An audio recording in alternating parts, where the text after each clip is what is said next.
You two should have these. I bought them for Sabina, but they're useless now. Welcome to MsMojo, and today we're counting down our picks for the most notable moments when Will Ferrell's comedic genius shattered the composures of his fellow cast members and guest stars on SNL. He joined in with such gusto that the red maple room never smelled quite the same. Number 20, Doctor's Office. I'm terribly sorry. I double book my patients so I can make more money and be happier with my life. What? I think we want to switch doctors. Yeah. Well, knock yourself out, Toots. But no one knows their way around your Giny town like me. It's always a Herculean task for Jimmy Fallon to keep his composure in a sketch, especially when performing opposite Will Ferrell. In this season 26 sketch, Ferrell plays a doctor who terrorizes his own patients just to buy himself some alone time. When Fallon and host Renee Zellweger walk in as an expectant couple, he gives them zero grace. Everything seems to be pretty good. I can feel the baby kicking. Maybe he'll grow up to be a place kicker. Enough! At first, it seems like Fallon might escape without breaking, even as Ferrell badmouths him to an individual over the phone. But when Ferrell unleashes a full-on scream directly at them, Fallon absolutely folds, taking Zellweger down with him. Is that a good enough deal for you? Huh? Huh? You feeling strong? Fuerte? Look, I don't want to fight you. Even Ferrell lets a grin slip, which only makes it funnier. Number 19, The Love-ahs with Clarissa and Dave. If you know the Love-ahs sketches, you already know Rachel Dratch and Will Ferrell's Roger and Virginia are practically a containment hazard. This installment brings Jimmy Fallon back as Dave, now accompanied by a new date named Clarissa, played by host Winona Ryder. Why don't we just go to the room, I think? Nonsense! There is no greater aphrodisiac than the hot tub. Yes.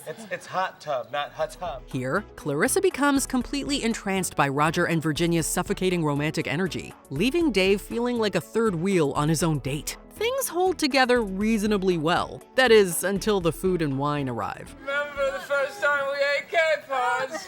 Yeah, let me guess. You were back at the.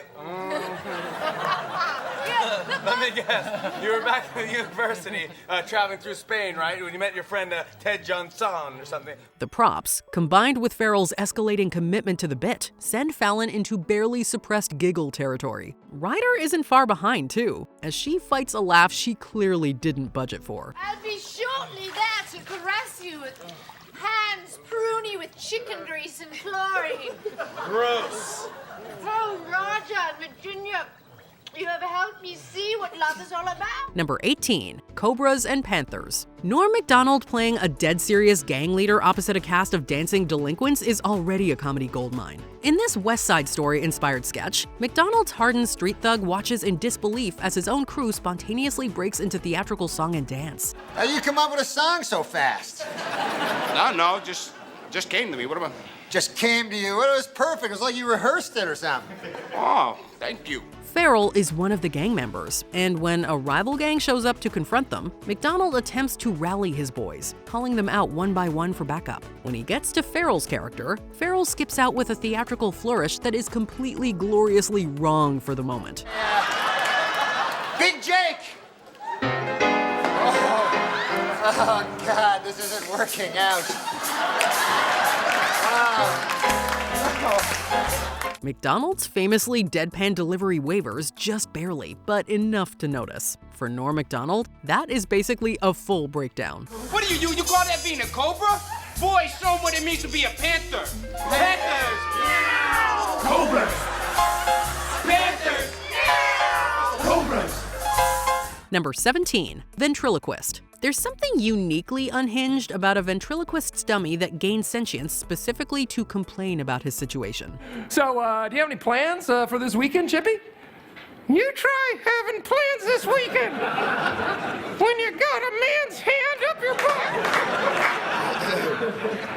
I'm not trying to be funny. This man's entire hand is up my butt. Ferrell plays Wally Culpepper, a well-meaning but deeply concerning performer whose puppet Chippy starts airing some very uncomfortable grievances mid-act. Kenan Thompson and Cecily Strong play a concerned couple who can barely process what they're seeing. Their reactions start sincere, but the longer Ferrell leans into the bit, the harder it becomes to stay composed. He said, get your hand out of his butt. He's clearly not into Ladies and gentlemen, please, it's a puppet. It's just part of the act. As they try to intervene, both Cecily and Kenan crack at separate moments. The camera catches both of them. And honestly, given what Ferrell is doing up there, the real miracle is that they lasted as long as they did.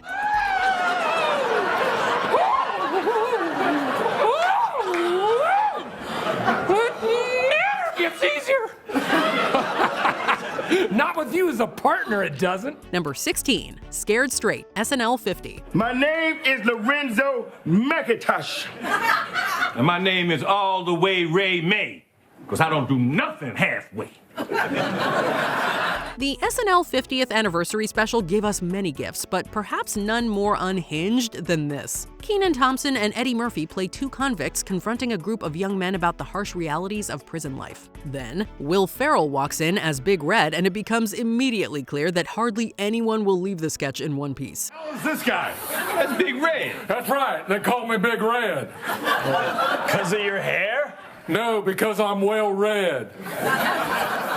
I got 6 GEDs and a nagging UTI. Ferrell declares that prison is actually fantastic. He then launches into a story that starts as his origin tale and detours straight into the plot of Elf, before taking a very, very racy turn. You're not gonna be named Elf.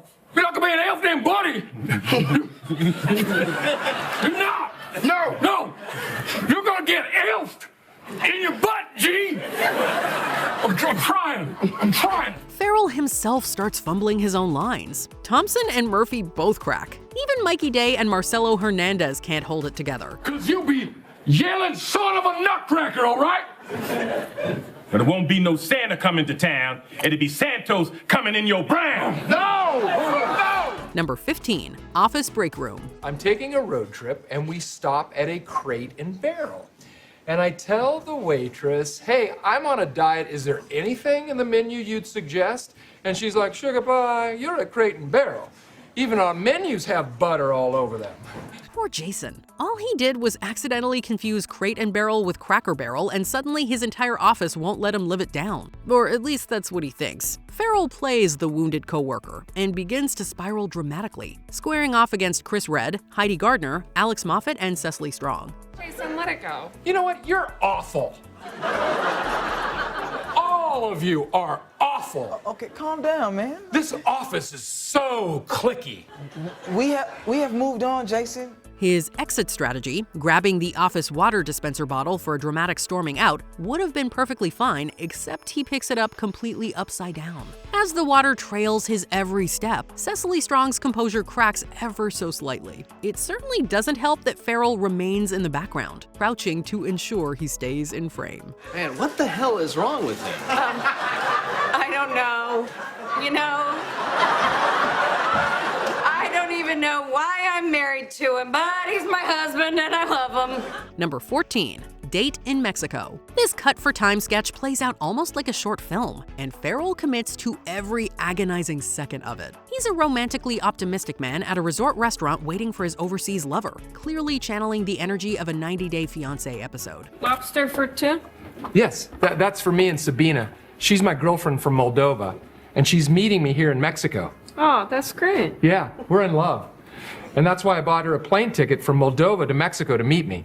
However, his date never shows. Instead, she calls to dump him. What follows is a masterclass in escalating emotional chaos. Ferrell stress eats. He spirals. A shoe shiner on an outside street. And I wash feet at a salon.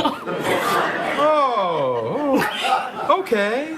I can't even pay for this stupid lobster I'm eating. I borrowed the money from the mob. All the while, Cecily Strong and Chris Redd can be heard in the background struggling to keep it together. But the moment that breaks Cecily completely, when Ferrell stands to present the handmade bikini he'd already bought for his lover to her. You two should have these.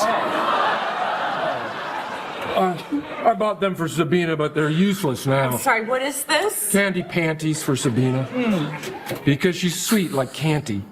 And she wears panties. I think we're good. Number 13, Space, the Infinite Frontier, Dr. Kent Waller. Jeff Goldblum is famously quirky, but even he couldn't survive Will Ferrell's Harry Carey. Let me ask, what's your favorite planet? Well, I don't have a favorite. I find them all fascinating. They're all part of a... Mine's the sun. In this installment of the recurring sketch, Ferrell's unhinged broadcaster corners astrophysicist Dr. Kent Waller, played by Goldblum, for a chat about Jupiter's moons that very quickly goes somewhere strange. Carrey wants to know why Waller's friends call him Whiskers. He also wants to know, hypothetically, whether Waller would eat the moon if it were made of barbecue spare ribs. We all know that the moon is not made of green cheese. Yes, that's true, Harry. But what if it were made of barbecue spare ribs? Would you eat it then? What?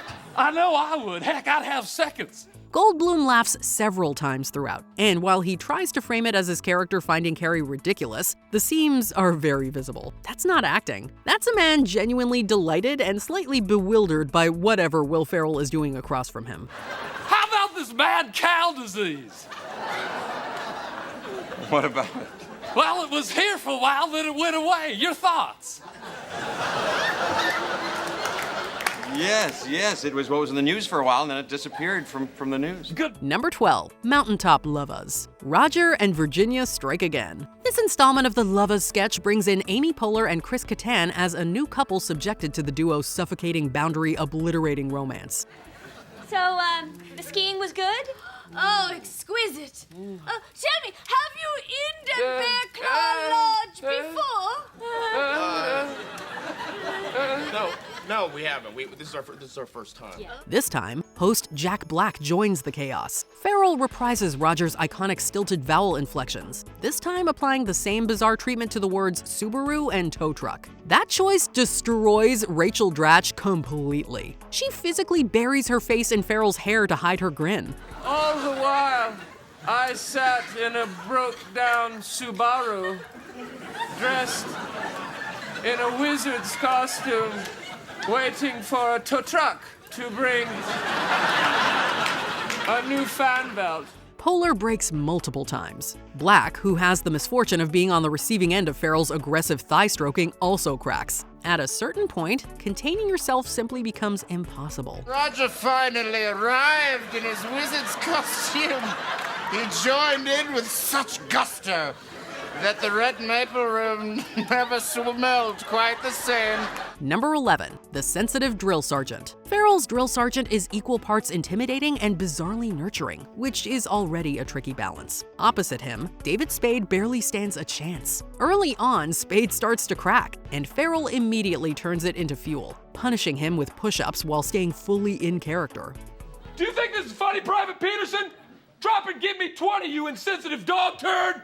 Yes, sir. Do you need to be a NASA scientist to realize how uncomfortable I am opening myself up to you right now?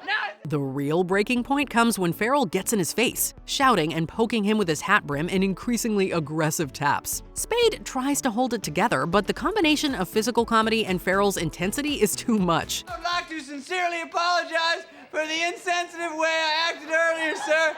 I was uncomfortable with your vulnerability, sir, and I chose to max my anxiety with a giggle. I was thoughtless and rude. I hope you can forgive me, sir.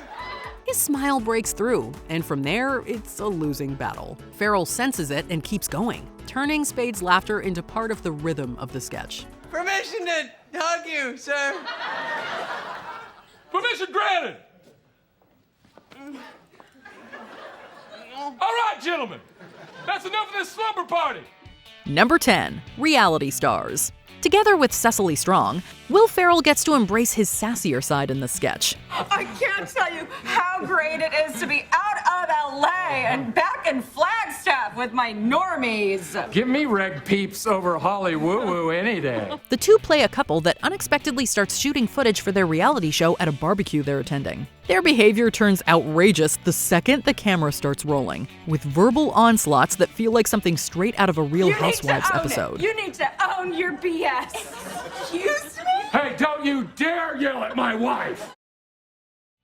Strong's character tries to chew out her friends, while Ferrell joins in and hides his laughs, making others giggle. He also picks up meat off the grill and throws it, prompting more laughter. My wife can't have chicken! With chaotic energy for days, this controlled train wreck is exactly the kind of sketch that causes people to break. Ooh, can we use your bathroom? Yes, please. Why, so you can poop out your energy wine? Oh, no. We're just going to do drugs in there. Number 9. Evil Boss. As an employer from hell, Will Ferrell can do whatever he wants. Excuse me, Mr. Tarkanian? Why are you interrupting me? Well, I just thought that you... You thought? You thought? You do not interrupt me! When I am busy, do you understand me? In this sketch, he is in the process of hiring a new candidate while harassing his other workers in horrible ways. It's so ridiculous that Pierce Brosnan, who is playing the applicant, has a hard time keeping his composure. Office politics. Sometimes I think this place is like Ally McBeal. Ferrell is at the top of his comedy game here, so sitting in his vicinity as he yells and mistreats everyone is not easy. Hey! Hey! Now my watch! Okay, no personal phone calls! All right, I should smack you in the mouth! Brosnan ends up smiling so wide that he has to do some facial gymnastics to keep his cool. As Ferrell's character takes things to an extreme, Brosnan at least has the benefit of being able to hide his reaction a little. It's so wild that it's amazing the others didn't break. Hey! You get back here! Hey! Number 8. Cast list. Playing a stuck-up drama teacher in this sketch, Will Ferrell is a ticking time bomb from the beginning. I see the sharks are circling the boat. Oh my God, so funny, Mr. Conan. Shut up, Beth. His character really relishes in making the students wait for their casting assignments. While telling everyone to back away from the board, he bumps into co-star A.D. Bryant. Back up, please. Back up. Please. This sets off a chain reaction where several of the other actors all start to laugh in a moment that can only be described as thoroughly enjoyable. Always a consummate professional, Ferrell tries to recover and snaps back into his evil persona. First, it must be initialed by the choreographer. Somehow, everyone stifles their laughter long enough to make it through this underrated ode to theater programs. Yes. Gorgeous, sweet chaos. Number 7. Space, the Infinite Frontier. NASA flight director Linda Ham. This surprising version of Harry Carey, which combines a broadcast legend with science education, is irresistible. Joining us in the studio today is Linda Ham, the flight director of John Glenn's historic space shuttle mission. His talk with Linda Ham takes several twists and turns into unexpected territory. Joan Allen struggles to hold on, as she naturally can't take Will Ferrell seriously while he rambles on as the baseball announcer. Hey, Linda! What was it like inventing the space shuttle? I didn't invent the shuttle. Well, I wonder, whoever did made a lot of money. And then I bet he tried to invent something else, but it wasn't as good. Ferrell is so deep into character that he becomes almost hypnotizing as well as funny. Linda Ham! Linda Ham! Linda Ham! Does your name ever make you hungry? As the sketch comes to a close, Allen basically drops the act, seemingly realizing that her scene partner is only getting funnier. We can't argue with her either, because the comedian's every line is hilarious. I'm still gonna eat a planet. See you then! Comes when! Comes when! Number 6. Dr. Beaman's office. Test results. What begins as a doctor's visit becomes a fever dream of a sketch. So how is our baby? Well, I don't want to keep you in suspense here, so we'll just get right into it. Hold on. Hello? Beverly! How the hell? What? Will Ferrell's Dr. Beaman informs a couple that something is wrong, but does so in the most outrageous way possible. Honestly, Ferrell's every move in this sketch would make any elite performer break. Now, I'm going to tell you this quickly, and it's probably going to sting a little bit.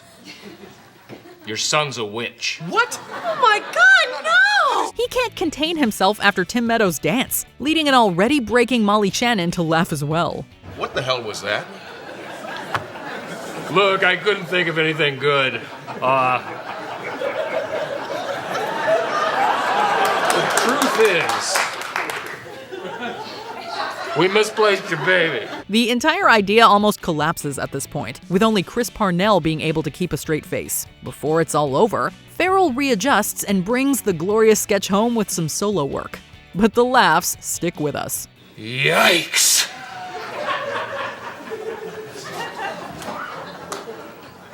That was a rough. Number 5. Short shorts for the USA. There's just something about Will Ferrell in too small clothing that gets us every time. I apologize. The premise of this sketch, which aired less than a month after 9/11, is that this group of office workers has been encouraged to wear their patriotism on their sleeves, literally. Ferrell was apparently supposed to come in wearing patriotic short shorts, but right before airtime supposedly improvised them into a sort of makeshift thong contraption that barely hides his modesty. What's with the getup? Get up? What do you mean? So that's genuine shock on the faces of his co-stars. And we do not blame any one of them for losing their composure when Ferrell makes himself comfortable. Here's the situation.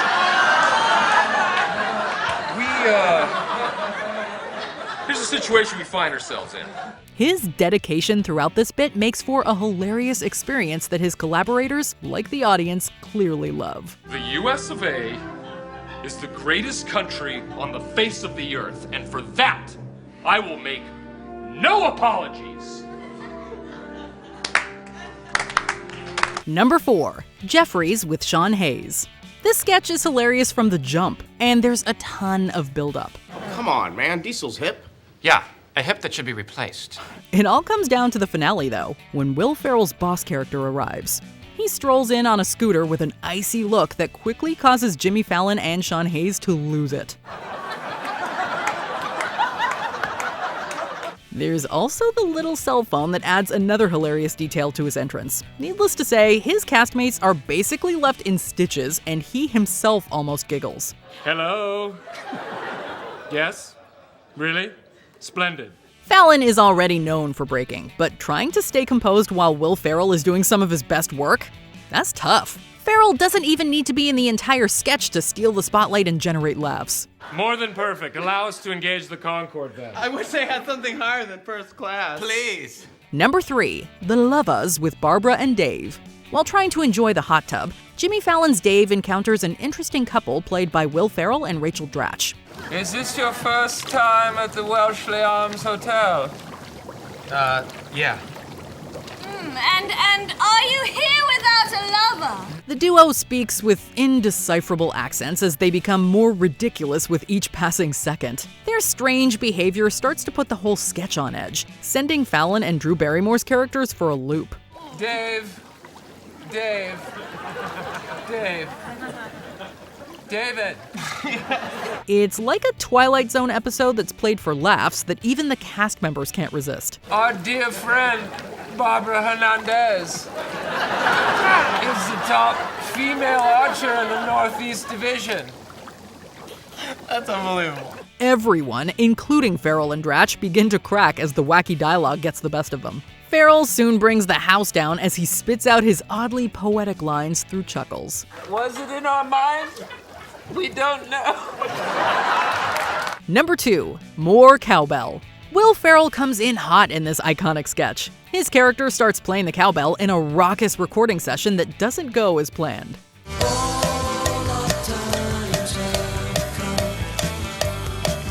Given free rein to go wild, Ferrell goes all out with his instrument, and the others have to work to avoid ending up in a fit of laughter. That, combined with Christopher Walken's top-notch performance, makes it hard for the actors to hold it together. Jimmy Fallon's drummer in particular crumbles as he tries to tell off his bandmate, and he can't help but laugh as Ferrell and Walken do their thing. Quit being so selfish, Gene. It is a perfect storm of hilarity that makes this sketch extra memorable.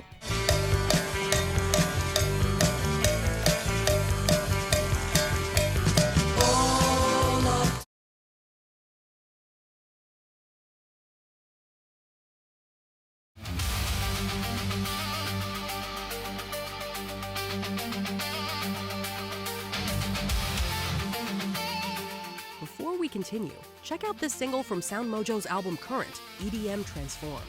Check out the full track and album below.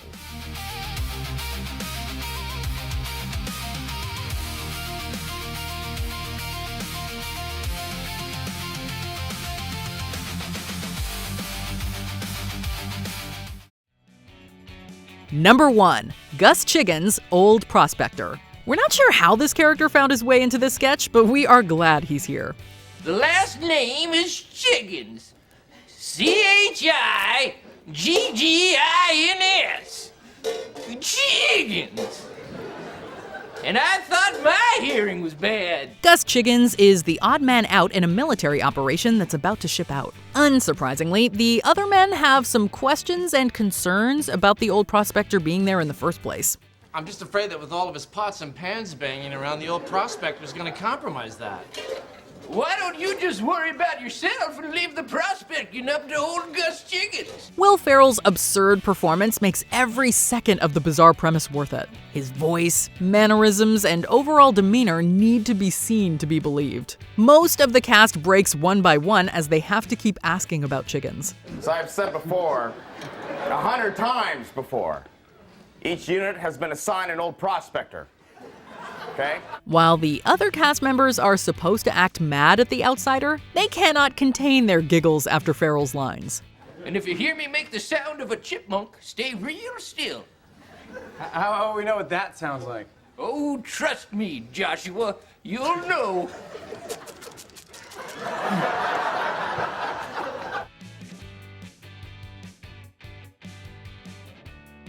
Did we miss a Ferrell moment that had you losing it right along with the cast? Drop it in the comments.